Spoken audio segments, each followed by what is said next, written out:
pessoal, dando continuidade às nossas avaliações relacionadas ao exame clínico da medula espinhal.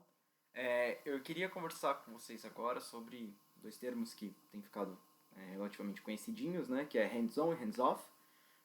Eu particularmente gosto, como eu já falei na outra parte do ciclo de aula, de fazer a avaliação dos pacientes sem tocar, né? Então, sem colocar as mãos inicialmente. Eu avalio muito o paciente sem colocar as mãos e logo em seguida eu começo a fazer outras avaliações. Tudo bem? Bom, o que eu particularmente sugiro nesse sentido?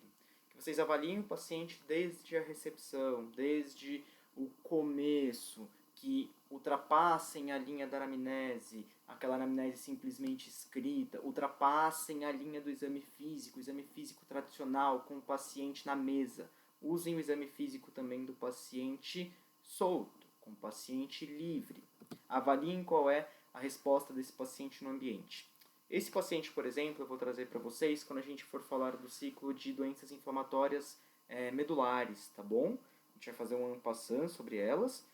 E dentro disso, eu gostaria que vocês conseguissem entender e avaliar esse paciente muito bem. Por exemplo, esse Beagle. Esse Beagle, pessoal, a gente acabou fechando o quadro dele como um quadro de meningite e arterite responsiva ao corticoide. Esse Beagle ele tinha uma resposta ao corticoide muito boa e a maneira como ele respondia ao exame clínico era uma maneira muito interessante. Ele tinha uma rigidez cervical bastante importante. Então, notem o que a gente espera nesse paciente. Viram que ele comeu rapidamente o petisco? Mas notem, quando eu ofereço o petisco para ele por cima, ele não aceita. Quando eu abaixo, ele consegue aceitar. Notem a restrição de movimento que ele tem para um lado e para o outro. Para que ele consiga lateralizar, para que ela consiga lateralizar a região cervical e conseguir pegar o petisco que está com vontade, muitas vezes tem que ir um pouco para trás. Então, é um paciente que está com bastante restrição cervical. Eu gosto de avaliar a região cervical de várias maneiras. Primeiro, com petisco. Se o paciente não é tão responsivo ao petisco, coloco o paciente sim na mesa, seguro o paciente, peço para os tutores virem do lado esquerdo, próxima à visão do cão, chamarem, e logo em seguida para o tutor vir mais para trás e continuar chamando. A gente sabe que o paciente tem que conseguir fazer essa movimentação cervical, porque é um cão ou um gato. Isso faz parte de uma análise muito boa cervical. Os pacientes com lesões cervicais mais altas, conforme já conversamos, eles costumam ficar com a região cervical um pouco mais encolhida, enquanto os pacientes com lesões cervicais mais baixas costumam ficar com a região cervical mais ventrofletida, tudo bem? Deve ter sido bem legal vocês agora aí terem visto só o meu couro cabeludo. Além disso, dentro da avaliação dos pacientes, é muito importante que vocês consigam avaliar como esse paciente está no ambiente e respondendo. Esse é um outro paciente, é uma outra paciente que apresentava uma lesão cervical bastante grave. Ela apresentava uma extrusão cervical discal. Notem como é o olhar desse paciente. Notem como que a gente consegue visibilizar. São faces trágicas. É um paciente que na hora que o tutor chamava, ela até olhava para cima, notem, mas ela não movimentava a região cervical. Uma região cervical bastante rígida, com algum grau de lateralização, mas uma posição antálgica bastante importante, ainda sem uma alteração respiratória nesse momento. Mas notem que essas alterações elas vão ficando mais exacerbadas, o paciente com bastante face de dor, o paciente que não consegue movimentar, aquele paciente que quando o tutor chama, ele não eleva a região cervical, ele eleva os olhos. E alguns pacientes desses, quando ainda estão conseguindo se locomover de maneira adequada, muitas vezes eles sentam para conseguir olhar o tutor, tá bom? Como eu disse, tudo isso sem ainda encostar no paciente. Agora, avaliem como é esse paciente, avaliem como esse paciente se comporta na mesa. Vamos ver primeiro esse vídeo da esquerda. Notem que esse paciente, quando está em decúbito direito, tem muita dificuldade em conseguir retornar à posição anatômica. Notem, por sua vez, com esse paciente já no decúbito esquerdo, consegue retornar melhor. Ou seja, a gente tem sim um leve grau de assimetria. Esse paciente tinha uma alteração na transição cervical com a região occipital, Então, ele tinha uma alteração base-occipital e uma alteração de atlas. E essas alterações, elas fizeram com que esse paciente tivesse alguns sinais um pouco assimétricos. Quando a gente vai fazer uma avaliação do paciente, depois eu vou trazer para vocês a continuação dessa avaliação, eu gostaria que vocês vissem que é o mesmo paciente. Esse paciente com alterações cervicais, na verdade esse paciente tinha uma alteração de transição vertebral, de transição de occipital para atlas. Esse paciente tinha uma alteração bastante importante base-occipital. E na imagem de tomografia havia uma sugestão inclusive de uma herniação cerebelar. Esse paciente também, muito provavelmente, tinha por conta dessa herniação, alguns sinais de compressão medulares e alguns sinais de compressão em região próxima de tronco, porque esse paciente apresentava algumas alterações, principalmente lateralizadas, associadas à movimentação ocular. Notem. Notem que esse paciente apresentava uma certa diferença na resposta pupilar. Notem que a luz vindo no olho esquerdo desse paciente tinha uma resposta fotomotora direta melhor. Já no olho direito, notem que é uma resposta fotomotora um pouco pior. Além disso, notem o olho direito desse paciente. Notem que a resposta à movimentação ocular do olho direito também ela é mais retardada, ela não é ausente. Ou seja, o reflexo oculocefálico do olho direito é diminuído. Além de esse paciente tem um estrabismo ventrolateral. Além disso, esse paciente apresenta, pessoal, outra alteração bastante importante. Esse paciente apresenta uma alteração no reflexo fotomotor. Então, quando a gente vai observar esse paciente, a gente observa também que o lado direito do paciente nesse vídeo, o lado direito do paciente, no vídeo em que a gente tenta observar o reposicionamento dele, é um pouco pior. Então, seja em região de tronco encefálico, seja em região medular, a alteração desse paciente ela é toda ipsilateral direita. Então, isso acabou batendo bastante com o exame de imagem desse paciente. Eu trouxe só o corte mais lateral, mas a gente consegue ver que esse paciente tem uma malformação base-occipital. Talvez ele tenha, inclusive, uma cranialização de C1 em relação à região occipital. E essa cranialização de C1 em relação à região occipital e também essa possível alteração base-occipital com herniação cerebelar fez com que o paciente tivesse alteração da resposta de ameaça, fez com que o paciente tivesse alteração da resposta em relação ao reposicionamento do próprio corpo, fez com que o paciente tivesse alteração de estrabismo ventrolateral aos reflexos oculocefálicos. Foi feito o exame de tomografia, o que se observou foi simplesmente essas alterações ósseas, não houve captação de contraste endovenoso em região de cerebelo, em região de tronco encefálico, podendo talvez indicar alguma alteração inflamatória. Inclusive, esse paciente acabou passando por uma coleta de líquor à época e esse paciente não tinha alteração licórica, tá, pessoal? Algo preocupante, inclusive, um paciente assim, relacionado à coleta de líquor. Bom, mas conseguiram notar que é um paciente que, em muitas situações, poxa, York, por que a gente não pensava tanto em inflamatório, embora a coleta de líquor fosse pensando nisso também? Era tudo muito simétrico, era tudo muito bem localizado, lembrava muito uma alteração crânio-cervical e tudo começou depois de um trauma, depois dele cair de uma maneira um pouquinho errada do sofá e bater o rostinho. A partir disso houve uma piora gradativa do quadro clínico e o paciente já entrou num quadro de tetraparesia espástica não ambulatória. Então notem que esse paciente tinha uma malformação base-occipital, piorou por conta do trauma. Esse paciente apresentava sinais cerebelares em relação ao reflexo de ameaça, apresentava sinais de tronco encefálico relacionados principalmente à alteração do reflexo oculocefálico e tinha também alterações medulares altas. Então, esse paciente tinha algumas alterações, mas todas muito bem localizadas. Por quê? Porque era uma região transicional, tudo bem? E tudo isso tendo início após um quadro traumático, tá certo?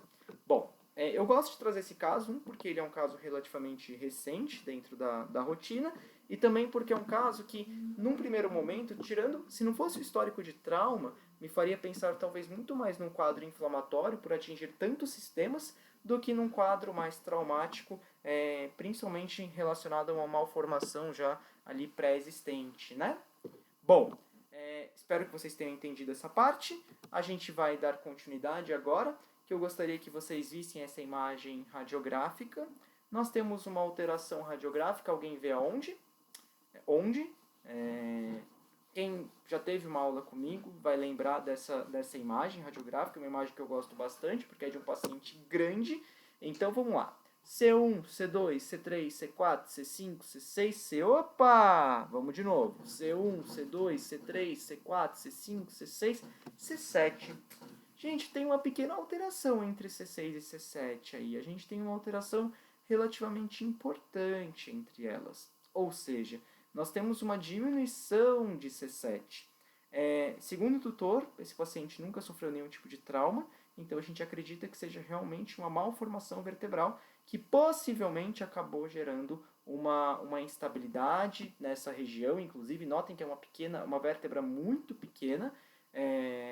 Isso gerou um sinal clínico de alteração cervical um pouco mais baixa. Notem que esse paciente ele apresenta um posicionamento um pouco mais ventrofletido, fáceis de dor, boca quase sempre um pouco mais aberta, uma alteração um pouco diferente. Notem a passada desse paciente. Enquanto a região torácica direita está indo para frente, a região pélvica esquerda está indo para frente. Esse paciente apresenta uma assincronia na movimentação entre torácicos e pélvicos, tudo bem? Então, pessoal, existe uma alteração bastante importante na locomoção desse paciente, tá certo? Então, eu gostaria que vocês vissem esse paciente andando. Bom, vamos tirar o áudio. Notem esse paciente, pessoal, durante a sua locomoção. Cabeça um pouco mais ventrofletida. Em muitas situações, os membros torácicos e membros pélvicos com um certo dissinergismo. Enquanto o membro torácico esquerdo está indo, o membro pélvico esquerdo está indo. Então, não é um andar tão sincrônico desse paciente. E, além de tudo, a gente tem um outro problema em relação a esse paciente, que é a guia cervical. Tá certo? Então, notem que não existe uma sincronia tão grande na locomoção desse paciente.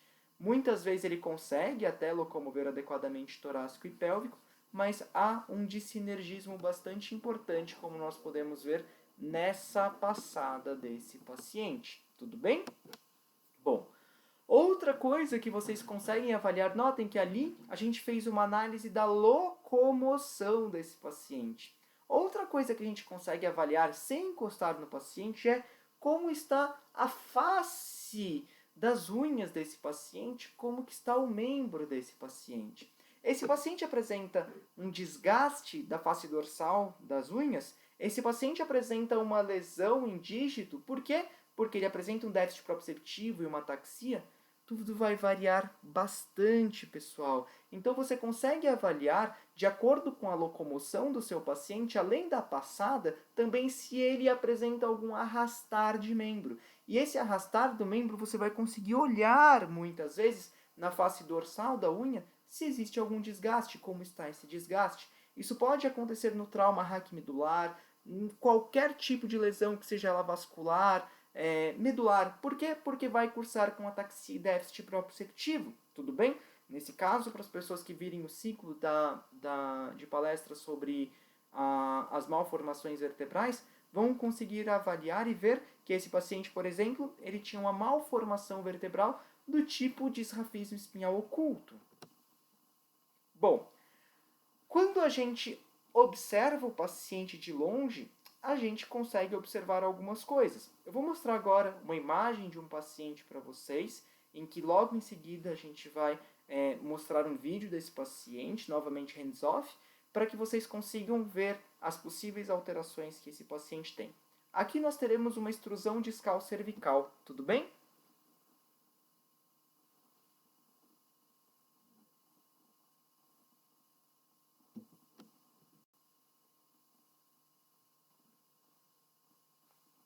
O vídeo não passou por aqui. mas tem uma outra imagem da tomografia desse paciente. Bom, notem esse paciente, pessoal. Notem esse paciente teckel, fêmea, aproximadamente 11 ou 12 anos, posição cervical um pouco mais, não tanto fletida, mas um cervical um pouco mais em bloco, bastante dor. Notem que é um paciente que se encontra num quadro de tetraparesia, uma tetraparesia um pouco mais espástica. Notem que fica em posição de cavalete quando a gente vira o corpinho dessa paciente. É uma paciente que não consegue reposicionar, é um paciente que se encontra num quadro de tetraparesia não deambulatória. Lembrem que a gente separa as tetraparesias em deambulatórias e não deambulatórias. As tetraparesias não deambulatórias são aquelas tetraparesias em que o paciente não consegue ficar em pé e tentar trocar passos. A tetraparesia deambulatória é aquela tetraparesia que o paciente consegue, embora com muita dificuldade, trocar ainda alguns passos. Essa paciente, por sua vez, notem que a gente consegue tirar algumas informações desse exame clínico. Deitou de lado, posição mais de cavalete, olha o pescocinho como ele está bem encostado. Essas posições lembram algumas situações para a gente. Não estou dizendo que vocês vão fechar o diagnóstico numa avaliação hands-off, mas você vê que é um paciente responsivo ao ambiente, é um paciente responsivo ao chamado tutor, é um paciente que está com dor, é um paciente que lateralizado fica espástico em posição de cavalete, é um paciente que lembra muito uma lesão cervical alta, principalmente se a gente for comparar com a raça. Era um paciente que teve um quadro de início subagudo, é um paciente que teve um quadro que começou a evoluir com piora gradual em 4 a 5 dias, tudo bem? Então, quando a gente avalia, por exemplo, as imagens desse paciente, o que nós vemos, pessoal? Nós conseguimos ver um paciente com um grau importante de extrusão cervical, notem aqui C3, C4, uma importante extrusão cervical, e notem aqui nessa imagem tomográfica agora abaixo a quantidade de material, pessoal, que nós temos extruso. Então, eram tutores bastante reticentes num momento inicial ao procedimento cirúrgico, principalmente por receio aos riscos cirúrgicos, riscos anestésicos. Então, eles acabaram protelando muito o procedimento cirúrgico e esperaram que o paciente estivesse num quadro um pouco pior. Então, a paciente já nesse outro vídeo, a gente pode observar que ela já começou a apresentar, inclusive, além das alterações cervicais, alterações respiratórias bastante importantes. A tutora chegou a tentar fazer um colarzinho cervical, proposto por um colega, e a cachorrinha ela continuou piorando até que chegou no momento em que essa cachorrinha não pôde mais ser mantida apenas no tratamento clínico e essa paciente ela foi encaminhada para intervenção cirúrgica. Lembrem que os pacientes com lesões cervicais por trauma raquimedular, seja por hernia de disco, seja por fraturas, subluxações, luxações e afins, são pacientes que as lesões cervicais elas têm uma importância bastante grande porque existe uma correlação muito importante da respiração voluntária na região cervical mais alta e quando a gente vai pegando a região cervical mais baixa, C6, C5, C6, C6, C7, C7, T1, a gente começa, principalmente C6, C7, ter o início da saída das raízes nervosas que vão formar o nervo frênico. E o nervo frênico ele vai responder de uma maneira mais associada ao sistema nervoso autônomo, principalmente a respiração que a gente não controla, a respiração diafragmática. Então, se você tem lesões cervicais um pouco mais baixas, você tem uma preocupação com o nervo frênico. Se você tem lesões cervicais um pouco mais altas, você tem preocupação além de edema podendo chegar à região cervical mais baixa, mas principalmente edema podendo chegar à região bulbar. Eu não diria que uma lesão C3, C4 me preocuparia tanto em relação a isso. Eu me preocuparia, às vezes, uma lesão C2, C3, ou uma lesão não discal em C1, C2, podendo gerar um edema grave que atinge, inclusive, região de tronco encefálico, ponto bulbar, tudo bem? Mas nesses pacientes, como essa paciente desse procedimento em si, a nossa grande preocupação era que ela fosse evoluindo gradativamente para um quadro de perda da motricidade da musculatura voluntária, afinal ela já havia perdido a motricidade da musculatura de membros pélvicos e membros torácicos, ela se encontrava no momento num quadro de tetraparesia não deambulatória e nesse vídeo e nesse momento, o tutor acabou permitindo um procedimento cirúrgico nesse paciente, porque foi um paciente que estava evoluindo gradativamente mal. Então, foi um paciente que foi submetido a uma cirurgia, um slot cervical ventral. Conseguimos um acesso bom, um acesso com uma mínima invasão na região. Conseguimos remover todo o conteúdo. Aqui embaixo a gente já consegue ver a medulinha mais exposta. Então, de uma grande quantidade de conteúdo, a gente removeu aproximadamente 1 centímetro, de largura, 1 centímetro de profundidade, um conteúdo bem circular, com aproximadamente 0,8 a 1 centímetro, ou seja, um conteúdo relativamente grande para o canal medular de um téquio, tá bom? E o paciente, pessoal, já num período de evolução de 12 ou 18 horas, o paciente já evoluindo para um quadro ainda de tetraparesia, mas já conseguia ficar em pezinha com auxílio. Então era um paciente que conseguia, com o auxílio da colega, já tentar sustentar o próprio peso nos primeiras 12 a 18 horas, já ainda na internação. Num período já de 2 dias de pós-operatório, ou seja, 48 horas, era um paciente que evoluiu de um quadro de tetraparesia não deambulatória para um quadro ainda de tetraparesia, só que ambulatória, deambulatória. Notem que ainda apresenta muita fraqueza, até por perda de tônus muscular. É um paciente que ainda apresenta uma ataxia bastante importante e é um paciente que tem sim dificuldade em dar continuidade ao seu movimento. Notem que é um paciente que assim que continua o movimento, ela cai. E você vê que ela parece uma foquinha, né? Caindo, coitada. Então notem que é um paciente, sim, com bastante dificuldade de deambular ainda, mas em 48 horas foi um paciente que evoluiu de um quadro de tetraparesia não deambulatória para um quadro de tetraparesia deambulatória. Notem que eu trouxe para vocês um exame de ressonância magnética, e foi um exame de ressonância magnética não contrastado. Eu quero trazer para vocês essa ideia, por quê? Porque de tomografia não contrastada, me desculpe, não foi feito mielotomo. Pacientes condrodistróficos, no geral, eles apresentam hérnia de disco, principalmente cervical, mais mineralizada. Ou seja, o conteúdo que nós costumamos ver nas hérnias de disco cervicais de pacientes condrodistróficos, geralmente elas são mineralizadas.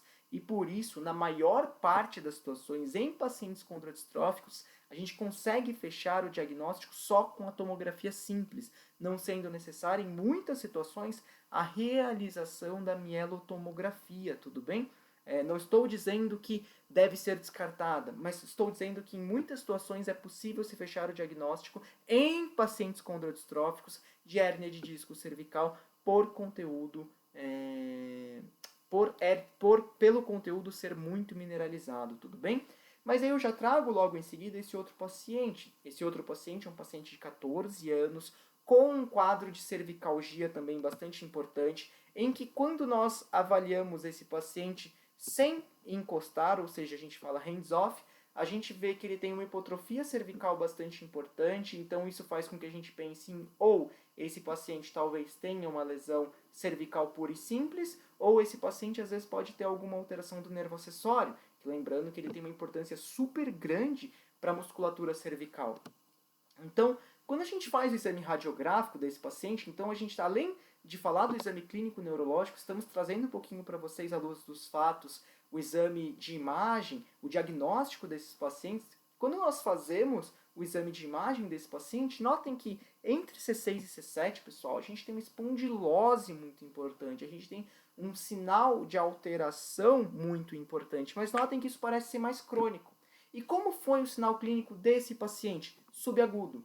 Então, geralmente, quando você encontra sinais crônicos dentro de uma imagem e a clínica ela é subaguda, o mais provável é que não tenha correlação com essa imagem inicial. O mais provável, inclusive, pessoal, é que exista sim uma alteração por consequência dessa lesão. É o mais provável, não estou dizendo que é necessariamente o que vai acontecer.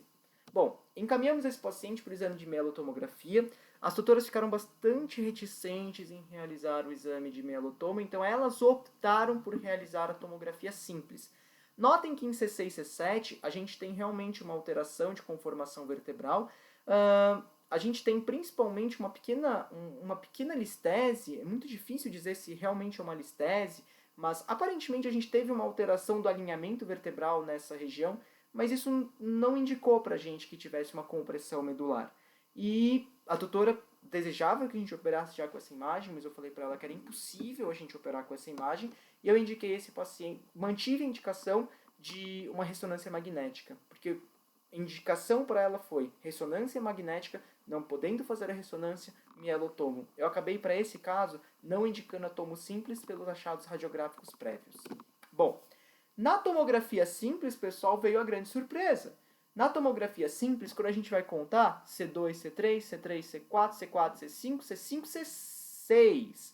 C6, C7, disco tá bonitinho, pessoal. Onde a gente tem compressão hipersinal é em C5, C6, ou seja, um espaço cranial ao local onde a gente apresentava alteração de imagem de ressonância magnética. E, portanto, pessoal, o espaço em que nós encontramos no raio-x simples, o espaço que nós encontramos na tomografia simples, não é o espaço em que deve ser operado. Esse paciente ele apresentava uma alteração clínica radiográfica num ponto, tomografia simples num ponto, mas ao exame de ressonância magnética a gente consegue visibilizar muito melhor as alterações, a gente vê que ele tinha uma alteração cervical entre C5 e C6.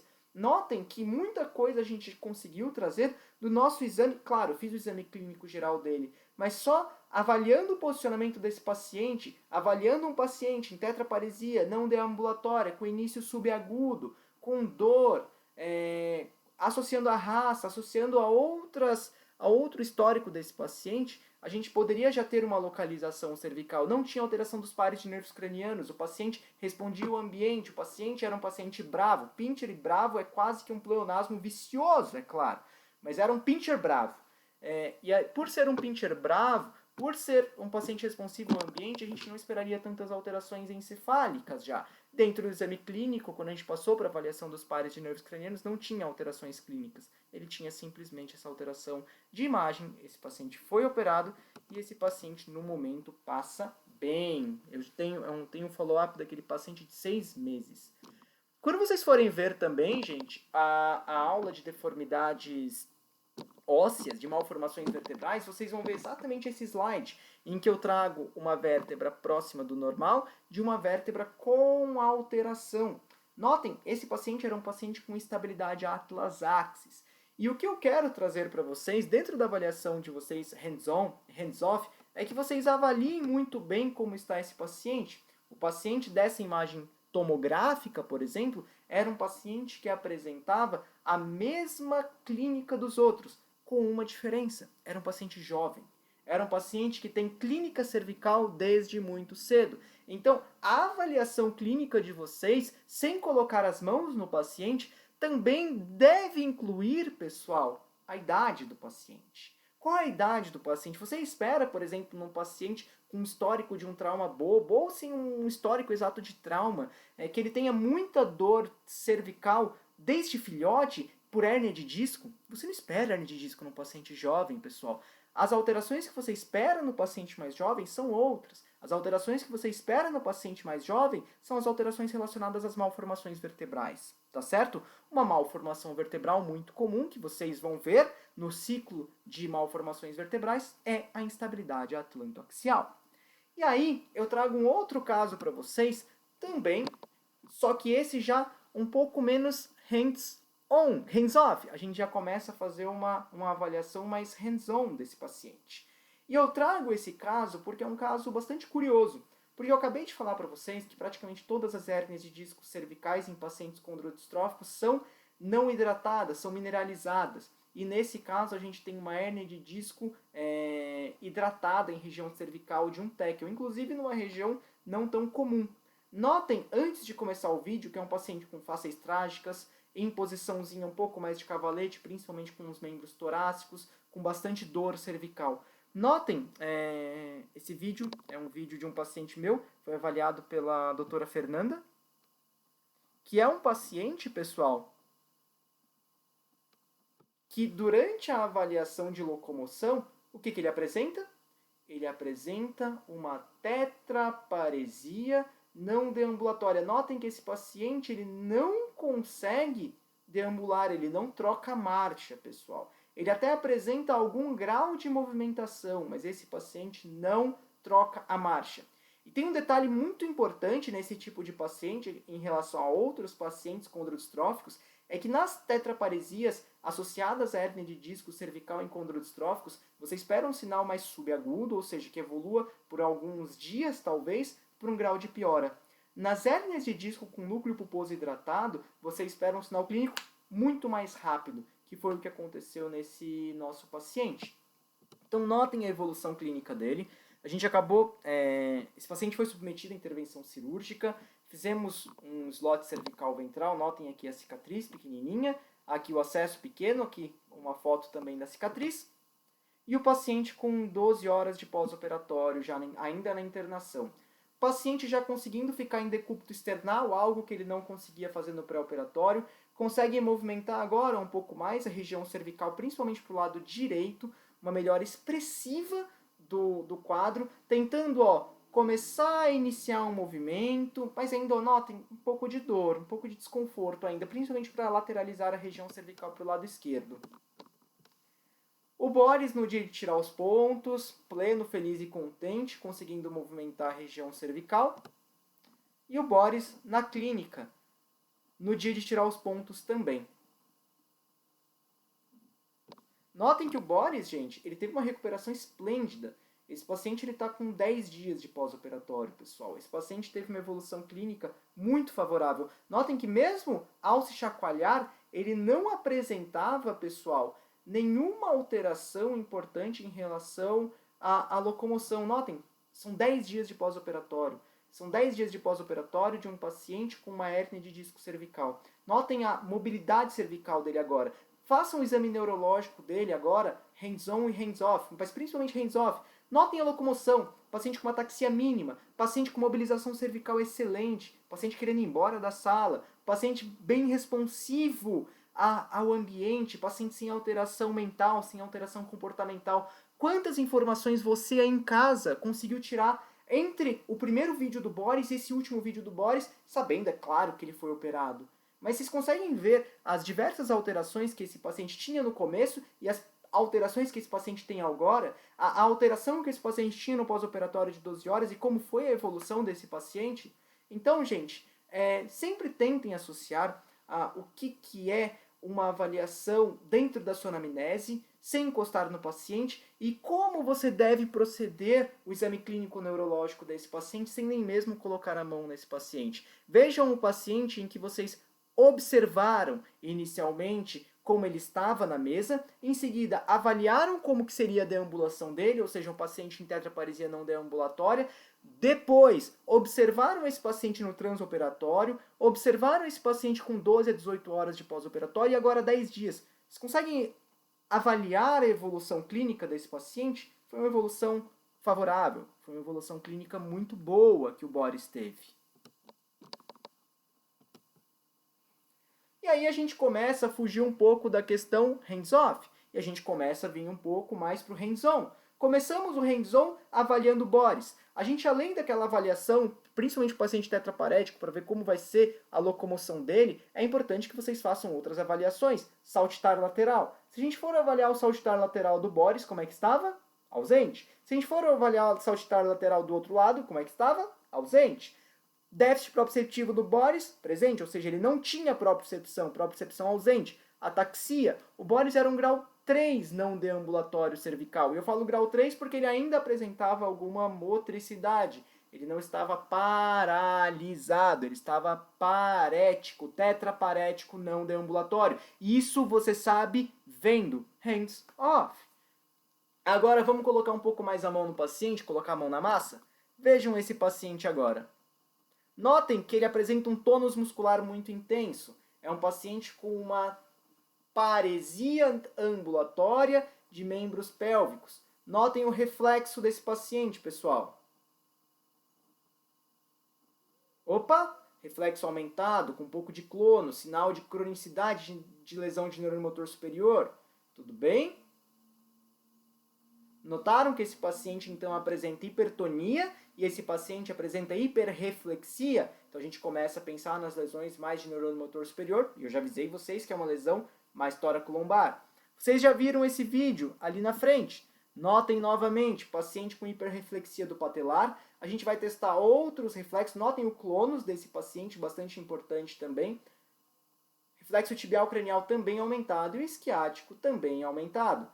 Lembrem que eu falei que é importante avaliar o quê? O tônus muscular. Olha, tônus muscular de extensor aumentado. Tônus muscular de flexor aumentado. E lembrem que antes a gente testou a hipertonia muscular desse paciente. A gente está avaliando agora um paciente com uma lesão de neurônio motor superior. Notem que a gente fez o exame neurológico para avaliar isso. Logo antes, a gente mostrou para vocês, dentro dos hands-on, a avaliação da propriocepção também dos pacientes. A gente vai mostrar isso um pouco mais agora para vocês em outro paciente. Um paciente com outro tipo de alteração. Vocês viram o reflexo desse paciente lá no começo do bloco, quando a gente falou sobre os reflexos associados aos pacientes com lesão de neurônio motor inferior. Esse paciente aqui, gente, é um paciente em que ele tinha uma provável polineuropatia, foi o que a gente fechou, pelo menos no eletroneuro. Reflexos reduzidos, todos eles, patelar, tibial cranial, isquiático, embora a gente faça hoje em dia muito mais patelar e flexor para fazer as avaliações mais adequadas. Esse vídeo é realmente um vídeo mais para aula, para que vocês consigam avaliar melhor. Tanto que fizemos reflexo bicipital, reflexo tricipital, reflexo carpo-radial. Quando vocês fazem reflexo bicipital, vocês têm que olhar o músculo do bíceps. Quando vocês fazem reflexo tricipital, o músculo tríceps, tudo bem? Reflexo tronco cutâneo, preservado. Lembrem que o reflexo tronco cutâneo ele é mediado pela região cérvico-torácica, tudo bem? Paciente sem dor, a palpação epaxial em região tóraco-lombar. Paciente sem dor, a palpação epaxial em região cervical. O paciente estava um pouco bravo, vou ser bem sincero, ele me odiou. Ele não gostou muito de mim. Mas era um hot, gente. Notem que o tutor não estava nem precisando segurar ele tão bem. Vocês vão notar no próximo vídeo que ele não segurava tão bem, inclusive. Paciente com muita dificuldade em levantar e o paciente com ausência de reflexo flexor. Notem, pessoal, um déficit proprioceptivo bastante importante, associado, olha, uma fraqueza generalizada. Esse paciente não consegue ficar em pé. Mas notem que o lado esquerdo dele é um pouco melhor do que o lado direito. Esse paciente está fraco, mas muito mais fraco do lado direito do que do esquerdo. Existia uma certa assimetria no sinal clínico desse paciente. O tutor com uma certa dificuldade em segurar. Por sorte, esse paciente não tinha nenhuma lesão cervical, né? Notem que o paciente não conseguia ficar em pé por si só. Quando a gente tentava deixar ele sozinho, ele logo em seguida acabava caindo. Eu paro o vídeo aqui para evitar cenas mais fortes, que é do paciente caindo. Então notem, pessoal, que é um paciente com algumas alterações, principalmente associadas a neurônio motor inferior. É um paciente com uma síndrome associada a neurônio motor inferior. Esse paciente tinha uma polineuropatia. O tutor não quis seguir o diagnóstico, em que nós gostaríamos de ter feito a biópsia muscular. Como a gente tinha eletroneuro fácil nessa época na faculdade, esse paciente fez. Gostaríamos de ter fechado exatamente o tipo de polineuro que esse paciente tinha, mas não conseguimos dar sequência ao tratamento, ao diagnóstico. O tutor quis dar sequência diretamente ao tratamento. Entramos com corticoide, o paciente apresentou uma melhora expressiva. Acreditamos em uma polineuro de etiologia inflamatória, provavelmente uma polirradiculoneurite. Tóxico e neósporo desse paciente, negativos, tá bom? Então, provavelmente uma polineuropatia não infecciosa. Sino também negativo, a gente só queria realmente ter feito a biópsia muscular e a biópsia de bainha de tendinervo. Certo? Bom, pessoal, conseguimos mostrar diversas situações para vocês, avaliação dos reflexos, avaliação do tônus muscular. Conversei com vocês logo no começo que era muito importante nos pacientes com síndromes de neurônio motor inferior, principalmente dos membros pélvicos, que vocês avaliassem tônus muscular de musculatura extensora e tônus muscular de musculatura flexora. Falei que as lesões de L4, L5, L5, L6 podem gerar alterações relacionadas ao nervo femoral e por isso o patelar se encontrar ausente, e as lesões de L6, L7, L7, S1 podem estar relacionadas a alterações principalmente do nervo isquiático e o patelar está pseudo-aumentado, a gente ter uma pseudo-hiperreflexia do patelar. Tudo bem? Essa parte do ciclo ficou um pouco mais longa. Eu quis trazer para vocês as possíveis indicações de alterações já dentro do próprio exame clínico, com casos clínicos, igual eu gosto de fazer sempre com vocês, para que haja um entendimento melhor. Eu acho que a gente aprende muito mais observando um caso clínico e discutindo a teoria em cima do caso clínico. Tá certo, pessoal? Então, desde já agradeço vocês e quaisquer dúvidas eu me encontro à disposição. Um abraço!